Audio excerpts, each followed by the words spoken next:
Synergy Physics, where efforts meet success.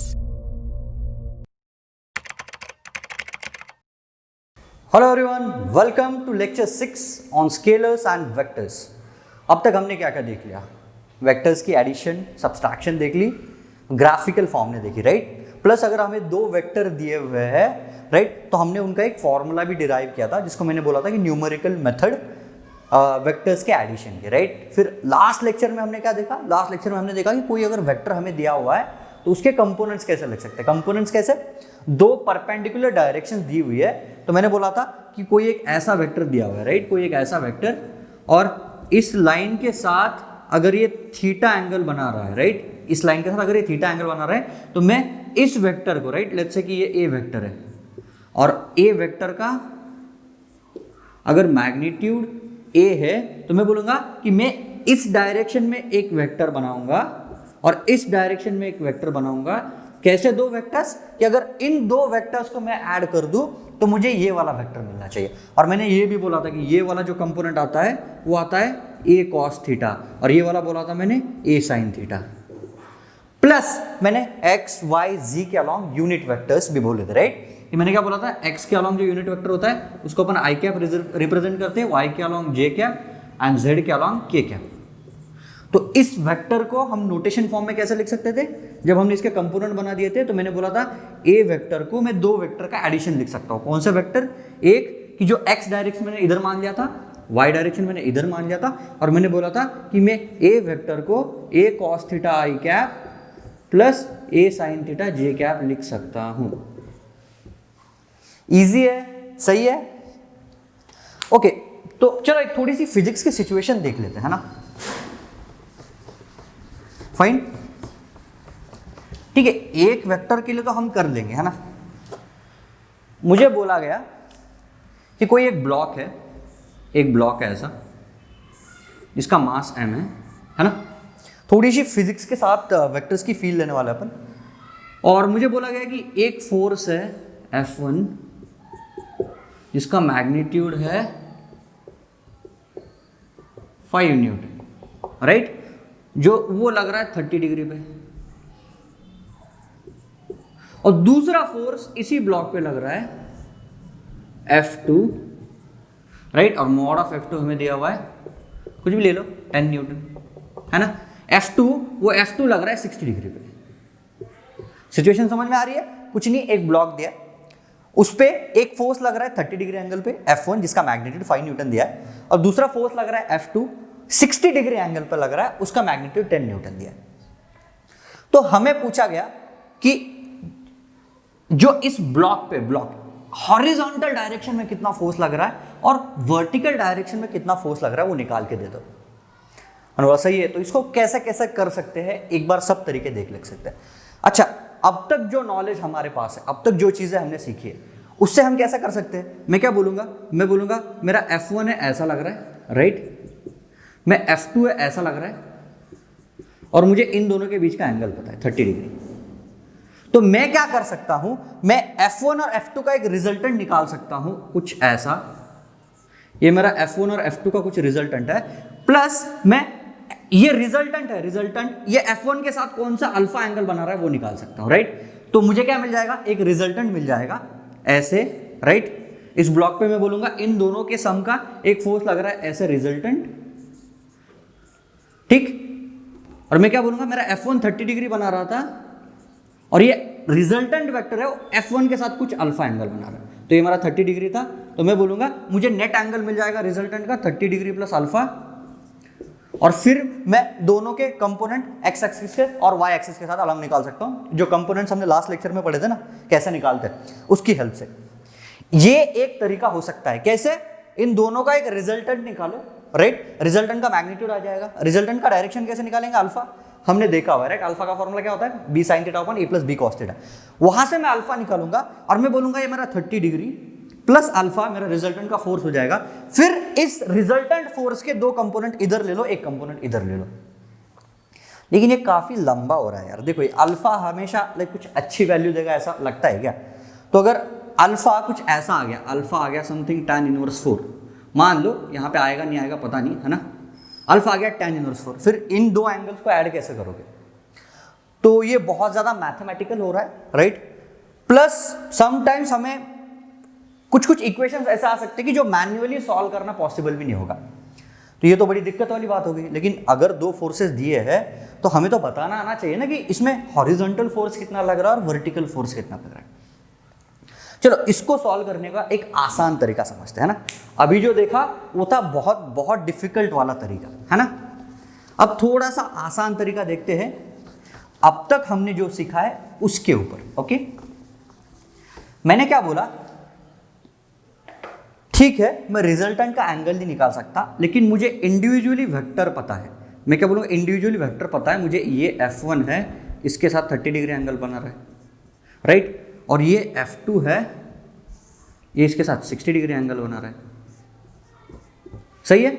अब मैं क्या करता हूं, मैं इंडिविजुअली दोनों के कंपोनेंट एक्स एक्सिस और वाई एक्सिस में निकालने की कोशिश करता हूं। मैंने क्या माना, मेरा इधर एक्स है और इधर वाई है, मतलब ठीक है। अब चीजें थोड़ी सी आसान हो सकती है, देखते हैं कैसे। इसके कंपोनेंट कैसे आएंगे? क्या मैं F1 वेक्टर को ऐसे लिख दूं, क्या कितना है, मॉड ऑफ F1 5 है, मतलब F1 नहीं लिख रहा हूं, है ना? F1 cos 30 degree I cap plus F1 sin 30 degree J cap. ये आ गया मेरा F1 वेक्टर। क्या मैं F2 वेक्टर भी निकाल सकता हूं? हाँ, हमने पढ़ा है। F2 वेक्टर क्या आ जाएगा? F2 वेक्टर आ जाएगा F2 cos कितना आएगा यहाँ पे, जो एंगल इसके साथ बना, right, 60 degree I cap plus F2 sin 60 degree J cap. तो अब मैंने क्या किया, F1 को रिजॉल्व किया, फिर F2 को सेपरेटली रिजॉल्व किया।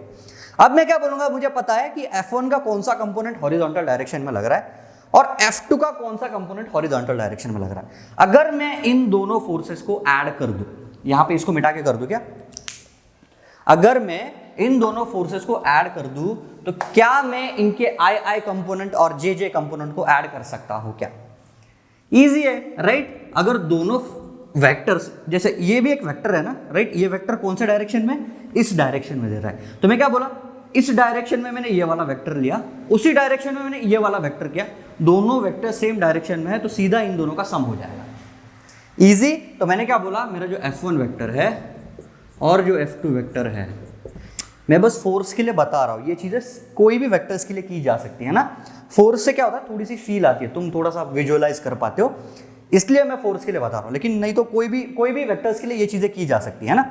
मैंने क्या बोला, मैंने F1 प्लस F2 वेक्टर के लिए क्या बोला, मैं बोला आई कंपोनेंट सेम डायरेक्शन के फोर्सेस है तो मैं इनको सीधा ऐड कर सकता हूं। तो क्या मैं इसी चीज को ऐसे लिख दूं, क्या F1 cos 30 degree plus F2 cos 60 degree, क्या आएगा इसके साथ, इन दोनों को ऐड किया, इसके साथ आएगा आई क्या प्लस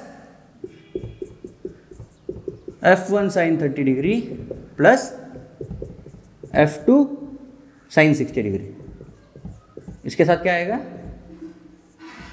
जे कैप। ओके, अब मुझे ये क्वांटिटी दे क्या रही है, थोड़ा सोच के बताओ। ये क्वांटिटी मुझे दे रही है कि अगर इन दोनों फोर्सेस को मैं ऐड करूं और उनका एक कंपोनेंट हॉरिजॉन्टल में डायरेक्शन में ले लूं तो मुझे यही चीज मिलेगी, राइट? बेसिकली मैंने क्या किया, दोनों कंपोनेंट को सेपरेटली रिजॉल्व किया और फिर दोनों कंपोनेंट के डायरेक्शन को ऐड कर दिया। तो अब अपना काम आसान हो गया, जो अल्फा एंगल निकालना था उसकी जरूरत नहीं है, राइट? प्लस दो मेथड्स करने पड़ रहे हैं कि दोनों को ऐड करो, उनका रिजल्टेंट निकालो, रिजल्टेंट का एंगल निकालो, फिर उनके कंपोनेंट लो। इससे आसान तरीका यह है कि दोनों वेक्टर्स को सेपरेटली रिजॉल्व करो और ऐड कर दो। तो ये हो गया मेरा हॉरिजॉन्टल कंपोनेंट जो कि एक्स डायरेक्शन में है, ये हो गया मेरा वर्टिकल कंपोनेंट जो कि वाई डायरेक्शन में है। रटना नहीं है, इसको फील के साथ करना है, राइट? इजी है ना, इमेजिन करना, बस दोनों कंपोनेंट को रिजॉल्व कर दो, दोनों फोर्सेस को रिजॉल्व कर दो कंपोनेंट फॉर्म में और ऐड कर दो, इजी। चलो और एक एग्जांपल देखते हैं इस चीज का। इसी चीज को हम बोलते हैं कि addition in terms of component forms, है ना। एक जनरलाइज वेक्टर के लिए मैं बताता हूं कि कैसे कर सकते हैं अपन, राइट? नोट डाउन कर लिया करो, कॉपी में अच्छे से लिखना, समझ के लिखना। चाहे तो साइड में जो चीजें समझ में नहीं आती उसको मराठी में लिखा करो, है ना। मराठी में लिखो, हिंदी में लिखो, अपने कंफर्ट से लिखो, ओके? चले, तो मैंने बोला ओके मैं पहले जनरल फॉर्मूला दे देता हूँ, है ना, कि कोई मुझे वेक्टर दिया हुआ है, लेट्स से R1 वेक्टर दिया है ना, और मुझे बोला गया है कि वो कुछ तो ऐसा है AI cap plus BJ cap plus C के कैप, ये पता है सबको, है ना। ये बेसिकली 3D ज्योमेट्री में A, B, C रिप्रेजेंट करता है। और दूसरा वेक्टर मुझे दिया है R2 वेक्टर, ठीक है, इसको मैं A1 बोल दूँगा, A1 B1 C1 पहले वेक्टर के। तो मैंने बोला A2 I cap B2 J cap plus C2 K cap. अगर मुझे कोई बोले कि मैं इन दोनों की एडिशन करना चाहता हूँ तो मैं कैसे करूँगा, तो मैं सिंपली बोल दूंगा ये हो जाएगी A1 plus A2 I cap B1 plus B2 J cap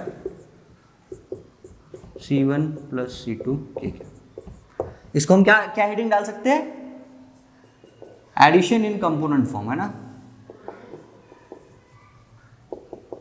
क्या हमने कंपोनेंट्स निकालना सीखा था, बस अब उस कंपोनेंट्स को ऐड कर रहे हैं। इजी है, इसको ऐसी हेडिंग डाल दो, हेडिंग से क्या पता चलता है भाई, एक बार समझ गए फिर क्या है ना। R1 वेक्टर R2 वेक्टर दोनों का एडिशन ऐसे हो रहा है, इजी है। क्या यहाँ पे मैं प्लस माइनस डाल दूँ तब भी चल जाएगा क्या, है ना, प्लस माइनस भी आ जाएगा ना यहाँ पे, plus minus, right, plus minus डाल दो, प्लस माइनस डाल दो, प्लस माइनस डाल दो। मतलब कि कोई मुझे R1 वेक्टर दे देगा कि मेरा 4I cap plus 3J cap था, राइट, K कैप नहीं दिया तब भी चल सकता है, राइट। और R2 वेक्टर था, मुझे दे दिया कि ये मेरा 3I cap minus 4J cap था। तो मुझे बताओ R1 प्लस R2 कितना आएगा, नोटबुक में वर्कआउट करो जल्दी से। तो R1 प्लस R2 कैसे करूँगा मैं, ये आएगा 4 प्लस 3, राइट, 7I कैप। अब क्या करूँगा, इधर 3 है, 3 माइनस 4 तो कितना आएगा, minus J cap. Easy PG, है ना, कुछ डिफिकल्ट स्टफ नहीं है इसमें, बहुत इजी है ना। ओके, इसको थोड़ा फिजिक्स के साथ फील लेके भी देखते हैं, नोट डाउन कर लिया, थोड़ा सा फिजिक्स भी देख लेते हैं इसमें। कुछ नहीं है ना, कॉमन सेंस है ये सब, वेक्टर्स पूरा चैप्टर ही कॉमन सेंस का, इसमें ज़्यादा फॉर्मूलेज नहीं है, तुम्हें बस फील होनी चाहिए इस चैप्टर की। अच्छा, इसका फिजिक्स में एप्लीकेशन कैसा आएगा, चलो फोर्स के लिए देख लेते हैं। कि मुझे बोला गया कि कोई एक फोर्स ऐसे लग रहा है, इधर F1 लग रहा है कुछ 5 न्यूटन 37 डिग्री इस डायरेक्शन में, राइट, और दूसरा F2 लग रहा है 15 न्यूटन, चलो इस डायरेक्शन में 37 डिग्री लग रहा है।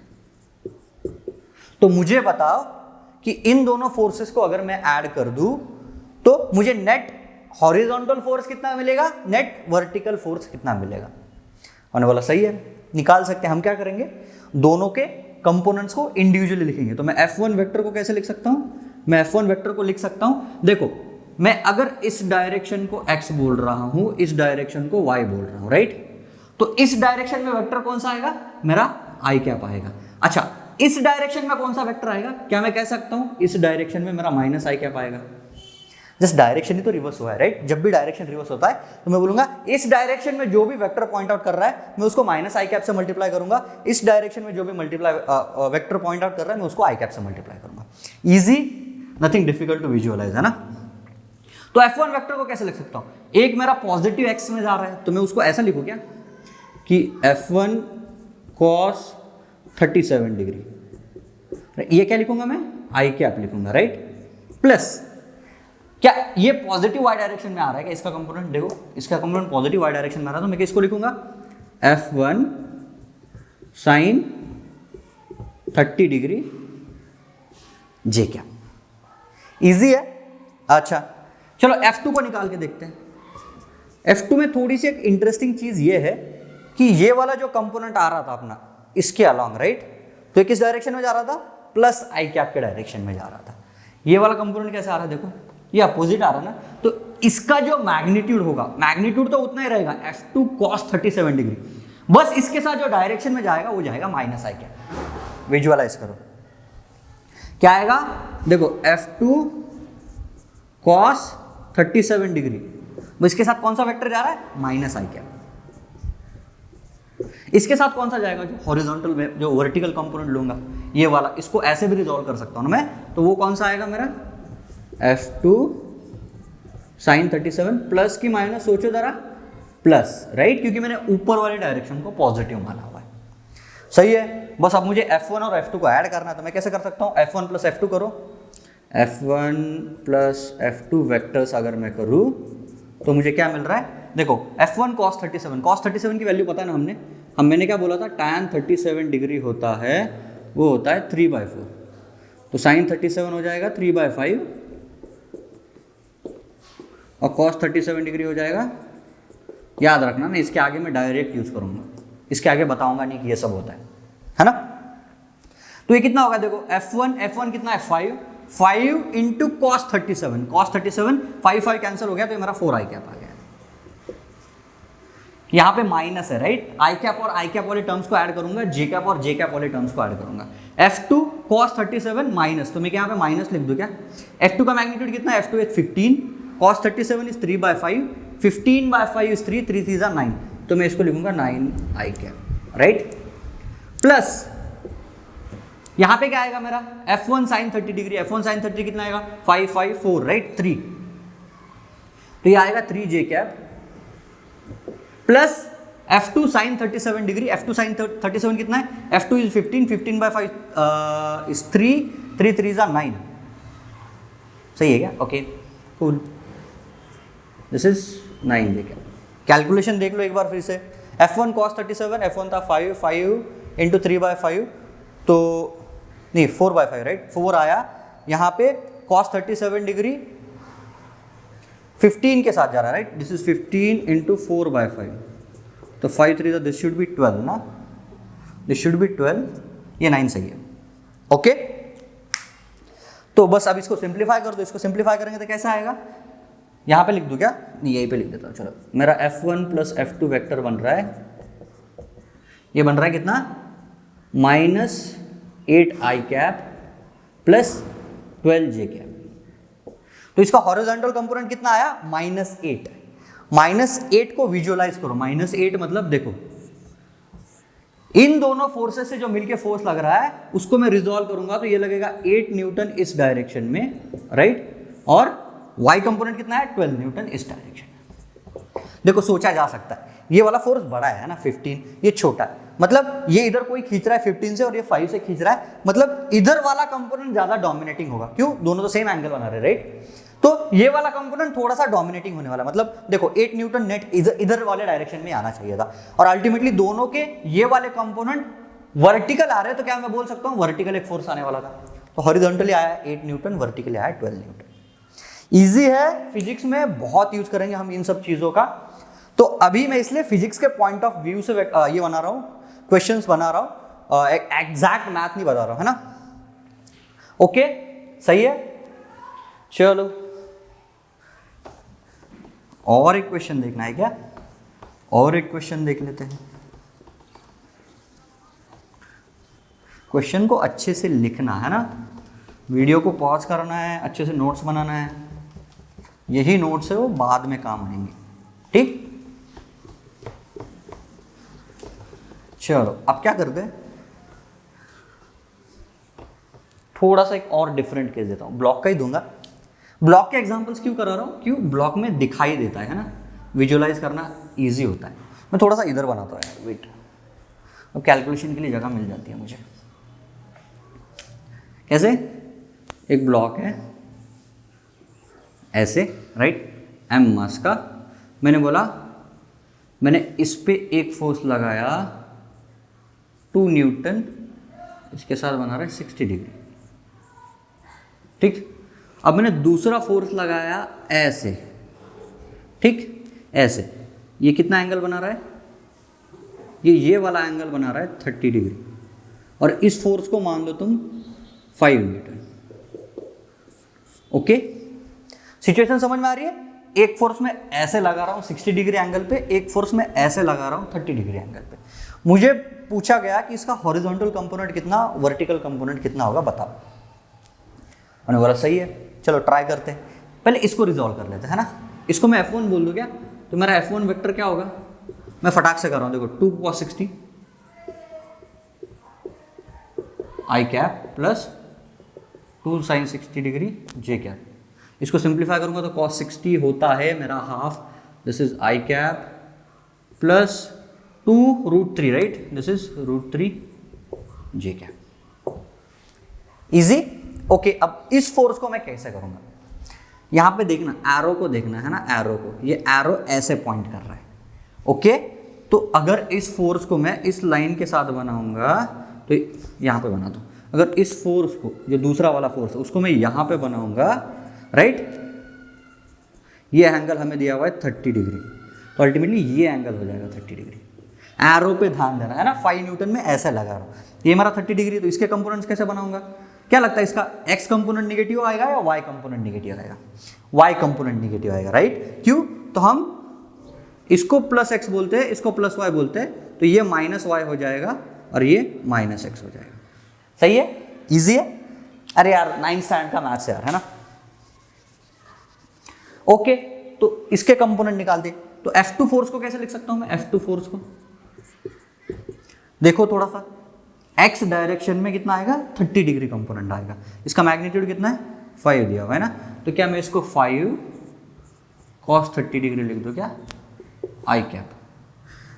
जो जे कंपोनेंट आएगा वहां पे प्लस आएगा माइनस आएगा, देखो देखो माइनस वाई डायरेक्शन में पॉइंट कर रहा है, ये वाला फोर्स था वो प्लस वाई डायरेक्शन में पॉइंट कर रहा था, इसलिए मैं प्लस जे कैप लिख रहा था, ये वाला फोर्स ये माइनस वाई डायरेक्शन में पॉइंट कर रहा है, तो मैं कैसे लिखूंगा इसको, माइनस 5 sin 30 डिग्री जे कैप। इसको सिंप्लीफाई करो, ये आएगा 5√3/2 आई कैप माइनस 5/2 जे कैप। अब F1 और F2 को ऐड करो, F1 vector plus F2 vector कितना आएगा, आई कंपोनेंट को ऐड करो, तो आई कंपोनेंट आएगा तो मैं 1 प्लस 5√3/2 आई कैप प्लस कितना आएगा, √3 माइनस 5/2 जे कैप।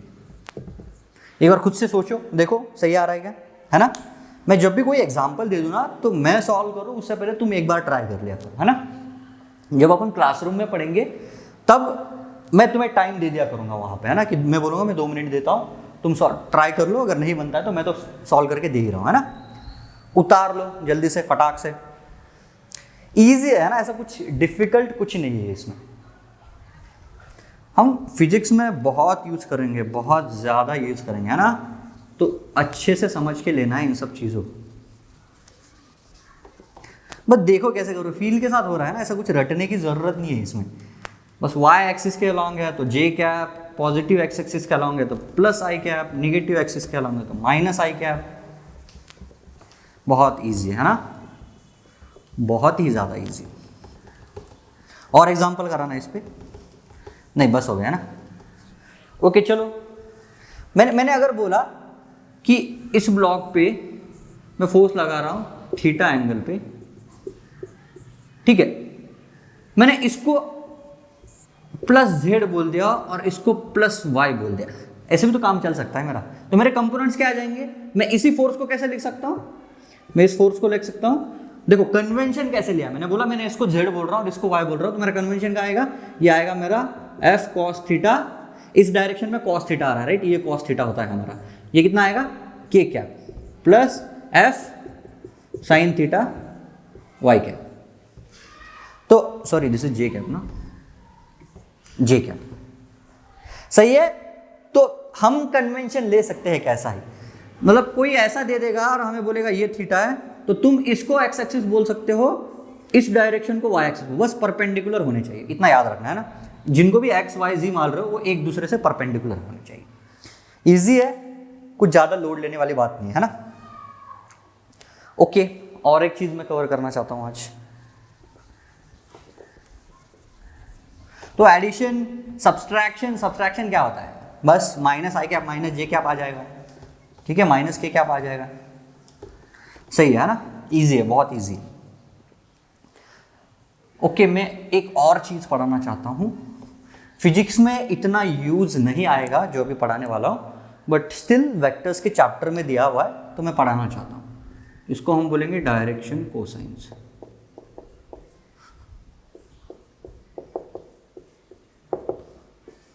ओके चलो इस चीज को विजुअलाइज करो, 3D कंसेप्ट है ना। This is my X axis, this is my Y axis, this is my Z axis. मैंने बोला था अगर मैं कोई भी एक आर्बिट्री पॉइंट ले रहा हूँ A, B, C, राइट, ये मेरा वहाँ का वेक्टर है। तो मैंने इसका मैग्नीट्यूड कितना बताया था, जो मेरा R वेक्टर है मैंने R से डिनोट किया था, और मैंने बोला था ये AI कैप आ रहा है, ये BJ कैप आ रहा है, और ये CK कैप आ रहा है, राइट। इसका मैग्नीट्यूड कितना आया था इस वेक्टर का, इस वेक्टर का मैग्नीट्यूड आया था under root A square plus B square plus C square. Easy है, बहुत ईजी है ना। इस वेक्टर का मैग्नीट्यूड आया था, मतलब इस वेक्टर की लेंथ कितनी है। हमने मैग्नीट्यूड तो निकाल लिया था, बस इसके डायरेक्शन पे हमने कमेंट नहीं की थी। जैसे हमने 2D में देखा था, अगर हमें कोई एक वेक्टर ऐसा दिया हुआ है तो हमने इसका ये अल्फा के लिए फॉर्मूला निकाला था। क्या अल्फा निकाला था, tan alpha y component upon j component बोला था मैंने, राइट। अगर ये A, B पे है तो इसका डायरेक्शन कैसे आया था, इस टैन अल्फा को मैंने बोला था ये y कंपोनेंट B था, ये A था, तो मैं बोलूंगा कि ये मेरा अल्फा एंगल बना रहा है, जो अल्फा को हमने लिखा था tan inverse B by A, alpha angle बना रहा है इस x एक्सिस के साथ। बट जब हमने ये चीज पढ़ी थी यहाँ पे तो हमने डायरेक्शन पे कमेंट ही नहीं की थी, राइट। चलो अब देख लेते हैं कि इसके डायरेक्शन कैसे निकाले जा सकते हैं। कुछ नहीं है, फिजिक्स में यूज नहीं आता इस चीज का, बस एक वेक्टर्स के चैप्टर में दिया हुआ है, याद रखने वाली चीज है ना। Okay fine. तो इन्होंने क्या बोला, मान लो कि ये जो मेरा वेक्टर है वो x के साथ कुछ अल्फा एंगल बना रहा है, y के साथ बीटा एंगल बना रहा है, और z के साथ कुछ गामा एंगल बना रहा है, राइट। इन्होंने क्या बोला, मान लो कि ये x के साथ अल्फा एंगल बना रहा है, y के साथ बीटा और z के साथ गामा एंगल बना रहा है। अच्छा, तो क्या मैं इस लेंथ को मैंने बोला था कि जो मेरा xy डिस्टेंस से, xy प्लेन से जो डिस्टेंस होता है वो मेरा c होता है। सॉरी, इसको z कर दो और इसको y कर दो, ठीक है। तो ये मेरा xy प्लेन हो गया, इससे जो डिस्टेंस है दैट्स माय c, है ना। ओके, अब अज्यूम कर लो कि ये x एक्सिस के साथ कुछ तो एक अल्फा एंगल बना रहा है, अल्फा। और इन्होंने क्या बोला, उसको हम ऐसे लिखेंगे कि जो मेरा कॉस अल्फा है वो है मेरा x कंपोनेंट। x कंपोनेंट कितना है, a, इस वेक्टर का, लाइक x कंपोनेंट अपॉन इसका मैग्नीट्यूड कर दो। और इसी चीज को मैंने L से रिप्रेजेंट कर लिया। कोई नहीं है, L is direction cosine x axis वाला, राइट। फिर उन्होंने बोला कि कॉस बीटा है, कॉस बीटा ये कितना हो जाएगा, b अपॉन अंडर रूट का a square plus b square plus c square. इसको m से रिप्रेजेंट कर दो। और कॉस गामा क्या हो जाएगा, c upon under root a square plus b square plus c square, right. इसको n से रिप्रेजेंट कर दिया। इसको हम बोलेंगे डायरेक्शन कोसाइंस, x एक्सिस वाला, y एक्सिस वाला और z एक्सिस वाला, राइट।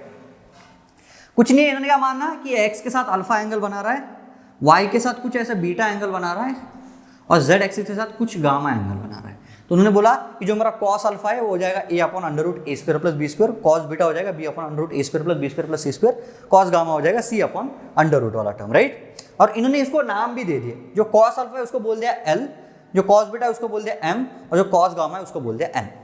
बस यही है, इसमें खत्म, कुछ नहीं है, राइट। डायरेक्शन कोसाइंस कैसे आएंगे, बस में x एक्सिस के साथ मेरे 3D में, राइट, 3D में ये a, b, c पॉइंट ने कौन सा एंगल बनाया। अगर तुम इस चीज को कैलकुलेट करके देखो कि ये सम कितना आता है, l square plus m square plus n square, ये सम कितना आता है, कैलकुलेट करके देखो। l क्या है मेरा, ये है, राइट, m मेरा ये है, n ये है, ये सम कितना आ रहा है जल्दी से बताओ मुझे। कर लिया, वीडियो को पॉज कर लो यार, ये करके देखो, ये 1 आता है ना। बस ये डायरेक्शन कोसाइंस में इतना ही है। ये 1 क्यों आएगा, ऊपर a स्क्वायर आएगा, नीचे b square c square, a square plus b square plus c square, नीचे under root a square plus b square plus c square है, तो l square plus m square plus n square 1 हो जाएगा। करके देखो, यही है, कुछ नहीं है। इस पर क्वेश्चंस नहीं आएंगे फिजिक्स के ऊपर, फिजिक्स में कोई यूज भी नहीं आएगा। जस्ट जो मैथ्स वाले एक्चुअली वेक्टर्स पढ़ते हैं ना, उसमें इनका थोड़ा सा यूज आता है। चिल है, राइट। मिटा दो, इस पे क्वेश्चन भी कराना है, चलो करा देता हूं। नोट डाउन कर लिया, चलो अब 3D विजुअलाइजेशन की जरूरत नहीं है।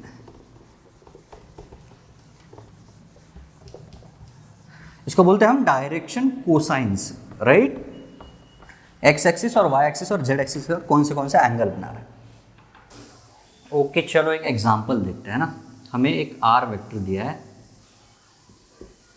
आर वेक्टर दिया है हमें आई कैप प्लस जी कैप प्लस की कैप। वेक्टर क्या दिया है हमें, आर वेक्टर दिया आई कैप प्लस जी कैप प्लस की कैप। सबको पता है, इसको विजुलाइज कैसे करेंगे हम, ये वेक्टर कैसे होगा 3D ज्योमेट्री में, ये कहीं तो भी 1,1,1 होगा, राइट, सही है। 1 एक्सिस के अलावा 1 वाई एक्सिस के अलावा 1 जेड एक्सिस के अलावा। तो हमें पूछा है कि इनके अल्फा बीटा गामा या एल एम एन निकालो, राइट, लाइक डायरेक्शन कोसाइंस निकालो। तो मैं क्या बोलूँगा, जो मेरा एल है वो है मेरा कॉस अल्फा, वो क्या होता है एक्स कंपोनेंट अपॉन वेक्टर का मैग्नीट्यूड। ओके वेक्टर का मैग्नीट्यूड कितना है, magnitude mod of R, it's 1 square plus 1 square plus 1 square which is √3 is my mod R. तो इसको मैं कैसे लिख सकता हूँ, अच्छा मेरा एक्स कंपोनेंट कितना यहाँ पे 1 है ना, तो क्या मैं इसको ऐसे लिख दूँ 1/√3। क्या लगता है बाकी सब सिमेट्री की तो है, ए 1 है, बी 1 है, सी 1 है, तो जो मेरा एम है, जो कॉस बीटा है, वो कैलकुलेट करने के देखना यही फॉर्मूले से 1/√3 आएगा, और जो तुम्हारा एन है जो कॉस गामा है वो आएगा 1/√3। चलो L square plus M square test करके भी देखते हैं 1 आता है कि नहीं आता है। कितना आएगा, देखो हर एक चीज़ 1/3 आ रही है, राइट, 1/3 के 3 पोर्शन जोड़ दिए, आया 1। इजी, नथिंग डिफिकल्ट है ना। ये डायरेक्शन कोसाइंस इतना ज़्यादा इंपॉर्टेंट नहीं है फिजिक्स के पॉइंट ऑफ व्यू से, बस चैप्टर में दिया हुआ है, क्या पता किसी का दिमाग घूम जाए और डायरेक्शन कोसाइन पे क्वेश्चन दे दे तुम्हारे जे या नीट में, राइट, इसलिए करा रहा हूँ। इतना ज़्यादा इंपॉर्टेंट नहीं है, नहीं आएगा, मोस्टली नहीं आएगा क्वेश्चन, बट नॉलेज होना कोई गलत बात नहीं है। ओके हमने देख लिया डायरेक्शन कोसाइंस। चलो कुछ एग्जाम्पल करेंगे, फटाक से कुछ एग्जाम्पल कराता हूँ, और मैं वेक्टर्स के एग्जाम्पल कराता हूँ ना। हमें एक वेक्टर दिया है ए वेक्टर,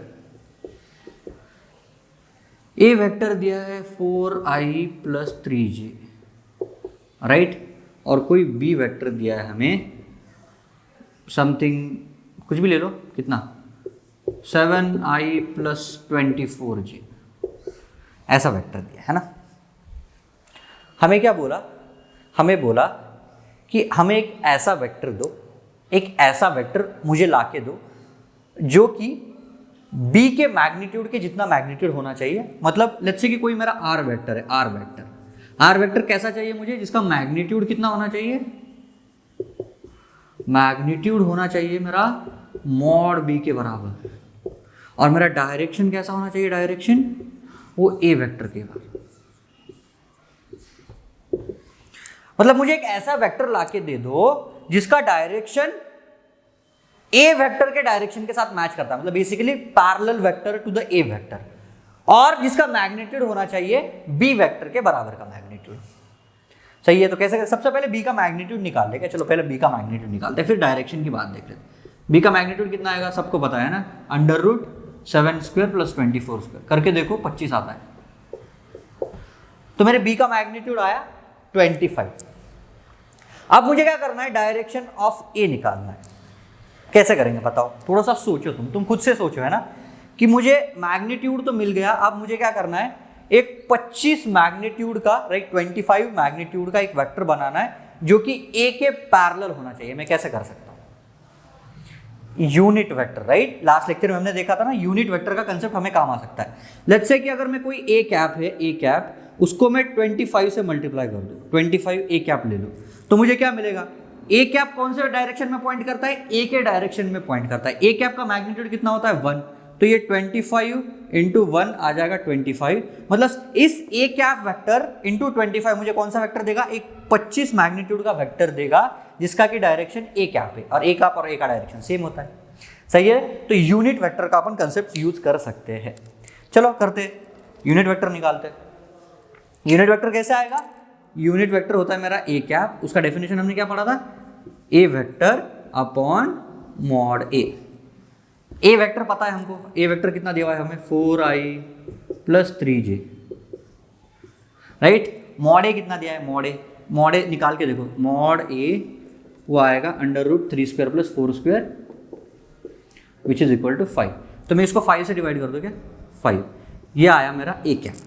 लेकिन हमें ए कैप चाहिए क्या, नहीं, हमें क्या चाहिए, एक ऐसा वेक्टर जो कि ए कैप के डायरेक्शन में पॉइंट करना चाहिए और उसका मैग्नीट्यूड 25 होना चाहिए।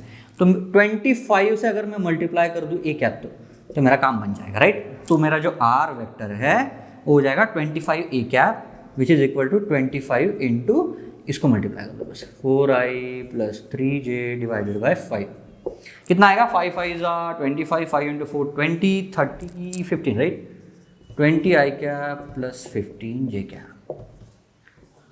तो इस वेक्टर की प्रॉपर्टीज क्या है, this vector is parallel to this vector and this vector has a magnitude equal to this vector. सही है, इजी, ये गलत क्या है, सही है, 5 14 20 सही है, ओके। करके देखो इसका मैग्नीट्यूड कितना आएगा, देखो 200 का स्क्वायर प्लस इसका स्क्वायर आएगा 225 which is equal to √6 to 5, मतलब आ रहा है 25, राइट, बी के मैग्नीट्यूड के बराबर आ रहा है। इजी है, बस समझ के करना है कैसे, एक वेक्टर जिसका मैग्नीट्यूड बी के बराबर हो और ए के, तो जब भी कभी हमें डायरेक्शन पूछा जाएगा किसी पर्टिकुलर डायरेक्शन में, मैंने लास्ट लेक्चर में बात किया था, हम यूनिट वेक्टर का यूज कर सकते हैं। डीपीपी में क्वेश्चंस करेंगे बहुत सारे, जो क्वेश्चन की बुकलेट दूंगा उसमें भी बहुत सारे क्वेश्चंस करेंगे, तो इन सब कंसेप्ट के साथ फैमिलियर हो जाएंगे। बस विजुअलाइजेशन थोड़ा सा स्ट्रांग रखो अपना, है ना, ओके। चलो मैं और एक नई चीज पढ़ाना चाहता हूँ जो फिजिक्स में हम आगे काफी डिटेल में पढ़ेंगे, लेकिन अभी थोड़ी सी फील होगी तो अच्छा होगा, है ना। वेक्टर के साथ इंटीग्रेट करके बता रहा हूँ। हमने डिस्प्लेसमेंट पढ़ी हुई है ना 9th स्टैंडर्ड में। डिस्प्लेसमेंट क्या होता है, displacement distance between final position and initial position, ऐसा कुछ पढ़ा होगा तुमने, ओके। उसको भी देख लेंगे। उसको देखने से पहले अपन देखते हैं पोजीशन वेक्टर। पोजीशन वेक्टर क्या होता है, इसको पढ़ेंगे अपन, है ना, काइनेमैटिक्स में बहुत अच्छे से पढ़ेंगे, लेकिन अभी देख लो, अभी समझ जाओगे तो वहां पे दिक्कत नहीं आएगी। पोजीशन वेक्टर, पोजीशन वेक्टर एक ऐसा वेक्टर होता है, वो क्या करता है, हमारा जो हमने रेफरेंस पॉइंट अज्यूम किया है उसके साथ पार्टिकल की पोजीशन को ज्वाइन करने के बाद जो वेक्टर मिलता है वो वेक्टर होता है। समझ नहीं आ रहा है, देखो, है ना, ये मेरा x y z है। मैंने बोल दिया कि ये कोई तो मेरा रेफरेंस पॉइंट है, मैंने कहीं तो भी इसको फ्रेम ऑफ रेफरेंस फिट कर दी इसके कोऑर्डिनेट से 0, 0, 0, राइट। अब मेरा पार्टिकल कहीं तो भी ऐसा स्पेस में घूम रहा है ना, कोई भी एक रैंडम पाथ ले सकता है, कोई भी, मान लो कोई बर्ड फ्लाई कर रहा है, मान लो कोई चूहा दौड़ रहा है, कोई भी चीज है ना, कोई भी एक रैंडम पाथ ले रही है ऐसे। तो मैं क्या बोलूंगा, कोई भी एक पर्टिकुलर इंस्टेंट पे, लेट्स से कि जब पार्टिकल यहां पे था तो इसका पोजीशन वेक्टर क्या होगा, मैं बोलूंगा a vector joining these 2 points. इसको मैं बोलूंगा यहां पे जब पार्टिकल था तब उसका पोजीशन वेक्टर, मतलब पार्टिकल की पोजीशन को ओरिजिन के साथ ज्वाइन कर लो तो जो वेक्टर हमें मिलता है वो उसका पोजीशन वेक्टर होगा, राइट। तो यहां पे पॉइंट होगा तो उसका पोजीशन वेक्टर क्या होगा, ये ऐसा हो जाएगा, सही है। यहां पे होगा तो ये इसका पोजीशन वेक्टर क्या हो जाएगा, ये ऐसा हो जाएगा। बस समझ लो, राइट, अपनी भाषा में लिखो, मैं नहीं लिखा रहा हूं। पोजीशन वेक्टर क्या होता है, जहां पे कभी भी पॉइंट, लेट्स से कि अभी कोई टाइम पे पार्टिकल यहां पे है, राइट, तो यहां का पोजीशन वेक्टर कैसे होगा, इसको ज्वाइन कर दो ओरिजिन के साथ। और डायरेक्शन कैसा होता है, away from the origin, direction away from the origin. Visualise कर सकते हो, इजी है ना, कुछ रटने वाला पार्ट नहीं है इसमें।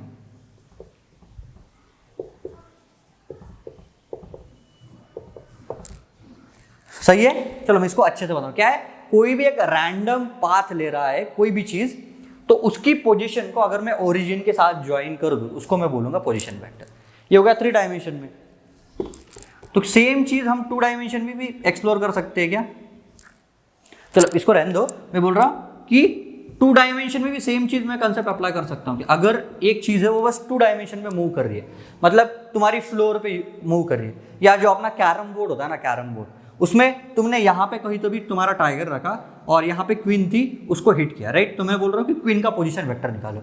तो क्वीन ऐसे गई, फिर ऐसे आई, कुछ ऐसे गई, तो मैं बोल रहा हूँ यहाँ पे जब क्वीन पहुंची तो उसका पोजीशन वेक्टर ये था, यहाँ पे जब क्वीन थी तो उसका पोजीशन वेक्टर ये था। 2D में भी अपन कर सकते हैं, राइट? बस ओरिजिन के साथ उसकी पोजीशन को ज्वाइन कर लो, इजी है, नथिंग डिफिकल्ट, राइट? तो पोजीशन वेक्टर को, है ना, पोजीशन वेक्टर को यूजुअली आर से डिनोट किया जाता है, आर वेक्टर। आर वेक्टर होता है पोजीशन वेक्टर, है ना, कुछ नहीं, एक स्टैंडर्ड नोटेशन है। जब भी कोई आर वेक्टर मिल जाएगा तो हम सोचेंगे कि ये पोजीशन वेक्टर हो सकता है ना? सही है। तो मैं मान रहा हूं कि कोई एक इंस्टेंट पे अगर मेरा पार्टिकल, है ना, कि कोई भी एक चीज अगर इस पॉइंट पे है जिसके कोऑर्डिनेट्स x0 y0 z0 है, तो मैं इसका वेक्टर कैसे लिख सकता हूं? तो मेरा पोजीशन वेक्टर इस इंस्टेंट पे, जब मेरा पार्टिकल इस पॉइंट पे खड़ा था, तब मैं वो क्या बोलूंगा? मेरा पोजीशन वेक्टर हो गया x0 i cap, y0 j cap, z0 k cap. कुछ नहीं है, अब तक जो पढ़ा है वही है, बस वेक्टर लिखा हुआ है इस पॉइंट का। बस इसका डायरेक्शन कैसा होता है? इसका डायरेक्शन फिक्स होता है ना, always away from the origin. जहां पे ओरिजिन पे टेल आएगी, हेड कहां पे आएगा? जहां पे पॉइंट है वहां पे। तो इसको बोलेंगे हम, ये इस पॉइंट का हो गया पोजीशन वेक्टर। इजी है, बहुत इजी है ना? ओके, चलो अब डिस्प्लेसमेंट वेक्टर देख लेते हैं। क्या हमने पढ़ा हुआ है क्या displacement is a vector quantity, है ना? चलो देख लेते हैं ना, बहुत दिनों से सुनते आ रहे हैं डिस्प्लेसमेंट वेक्टर क्वांटिटी है, डिस्प्लेसमेंट वेक्टर क्वांटिटी है। देखते हैं कि डिस्प्लेसमेंट का वेक्टर लिखा कैसे जाता है। हमने देख लिया ना कुछ कुछ वेक्टर्स को कैसे लिखा जा सकता है। ये पोजीशन वेक्टर देख लिया, अब चलो डिस्प्लेसमेंट वेक्टर देखते हैं। हटा दो क्या? ओके, डिस्प्लेसमेंट वेक्टर पूरा मिटा रहा हूं, चलो यार, कोई नहीं, बहुत बहुत इजी टॉपिक है लेकिन बहुत ज़्यादा इंपॉर्टेंट है। आगे जो भी चीज़ें हम पढ़ेंगे उसमें वेक्टर्स का बहुत नॉलेज आएगा, इसलिए मैं वेक्टर्स पे थोड़ा सा ज़्यादा टाइम स्पेंड कर रहा हूं, है ना? डिस्प्लेसमेंट वेक्टर, इसको भी पढ़ेंगे हम आगे, है ना, काइनेमैटिक्स में अच्छे से पढ़ेंगे। बट अभी देख लो, क्योंकि अभी वेक्टर चल रहा है तो मुझे लगा एक वेक्टर की थोड़ी सी फील भी आ जाएगी तुम लोगों को। चलो स्पेस मान लेते कि ये हमारा स्पेस है, X axis, Y axis, Z axis. ये मेरा एक्स एक्सिस है, ये हमारा वाई एक्सिस है, ये मेरा जेड एक्सिस है, राइट? तो मैंने बोला कि मेरा पहले पार्टिकल यहां पे कहीं तो भी खड़ा था, ए पोजीशन पे, राइट? मैंने क्या बोला कि मेरा इनिशियली मेरा जो पॉइंट था वो यहां पे था, ठीक? इसने कुछ तो मोमेंट की, कुछ तो कैसे तो भी किया, ये ऐसे जाके ये यहां पे एंड किया, ठीक? मैंने इसको बोला ये बी है। इसके बीच में क्या हुआ है मुझे मैटर नहीं होता, मैं बोलूंगा इस पॉइंट का मुझे पोजीशन वेक्टर बताओ। क्या हमने पोजीशन वेक्टर देखा है? तो इस पॉइंट का पोजीशन वेक्टर कैसे बन जाएगा? ये, राइट? तो बेसिकली ए से बी तक पार्टिकल मूव हुआ। ये कैसे मूव हुआ, कौन से पाथ पे मूव हो रहा है? ये सीधा यहां से यहां आता, या ऐसे होके यहां पे आता, या यहां पे कहीं घूम के फिर यहां पे आता, doesn't matter to me, right? A से बी आया है। इनिशियल मेरी पोजीशन क्या थी? इनिशियली वो थी ए पे, मेरी जो फाइनल पोजीशन आई है वो मेरी बी पे आई है, राइट? चलो मैं इस वेक्टर को, राइट, ये ओ ए वेक्टर है, उसको मैं बोल रहा हूं इनिशियल पोजीशन वेक्टर, राइट? तो ये आर वेक्टर था, मैं बोलूंगा ये मेरा आर इनिशियल, इनिशियल को मैंने आई से डिनोट कर दिया, ओ ए वेक्टर, राइट? और फिर मैंने बोला जो मेरा ओ बी वेक्टर है वो मेरा फाइनल वेक्टर है। ओके, तो हमें पता है कि ये जो फाइनल पोजीशन है और इनिशियल पोजीशन है, इनके बीच का जो डिफरेंस होता है वो होता है डिस्प्लेसमेंट। तो क्या मैं बोल सकता हूं अगर इस पार्टिकल को मैं कोई ऐसा वेक्टर दे दूंगा, ऐसा, ये वेक्टर, राइट? तो ये वेक्टर है जो मेरा डिस्प्लेसमेंट वेक्टर, मतलब इस पॉइंट पे मैं अगर ये वाला कोई वेक्टर डाल दूंगा तो ये वाला पॉइंट है यहां से यहां तक मूव हो जाएगा। इजी, बहुत इजी, राइट? ये वेक्टर पे अगर मैं ये वाला वेक्टर डाल दूंगा तो मैं बोलूंगा मेरा पॉइंट यहां से यहां तक मूव हो जाएगा। डिस्प्लेसमेंट वेक्टर को usually S vector, right, small S vector से डिनोट किया जाता है।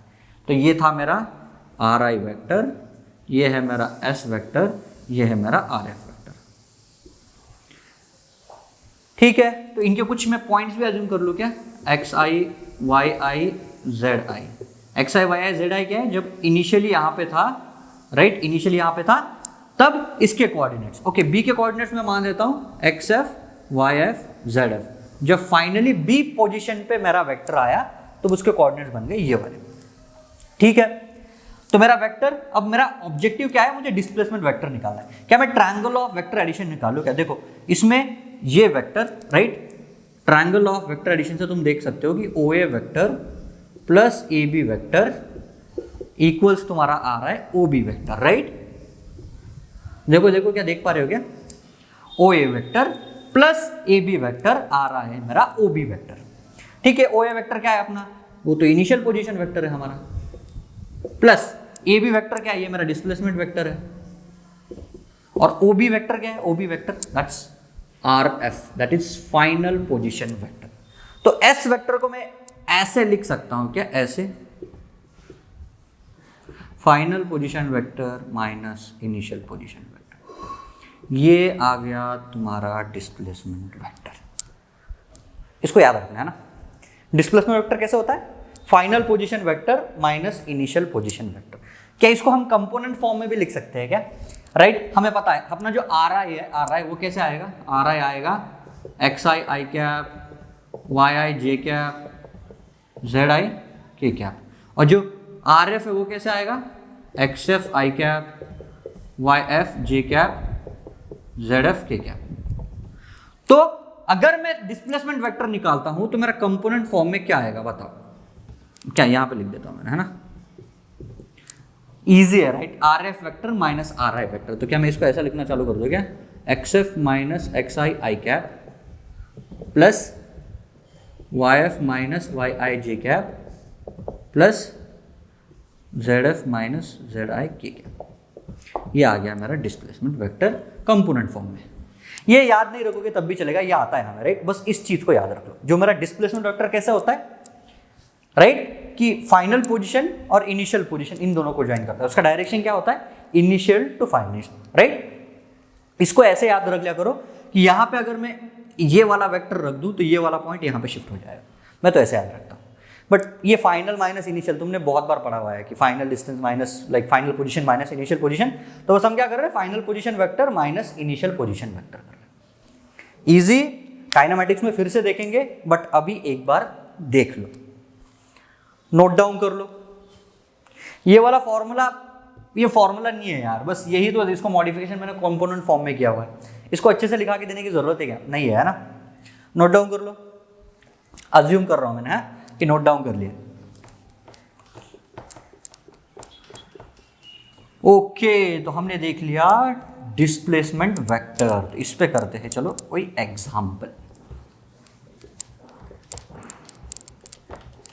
एग्जाम्पल करें क्या, सेम चीज मैं 2D में भी जनरलाइज कर सकता हूं क्या। हमने 3D में देख लिया, अब 2D क्या चीज है भाई, ये जो देखा ये 3D में था ना, तो 2D में भी मैं सेम चीज जनरलाइज कर सकता हूं क्या।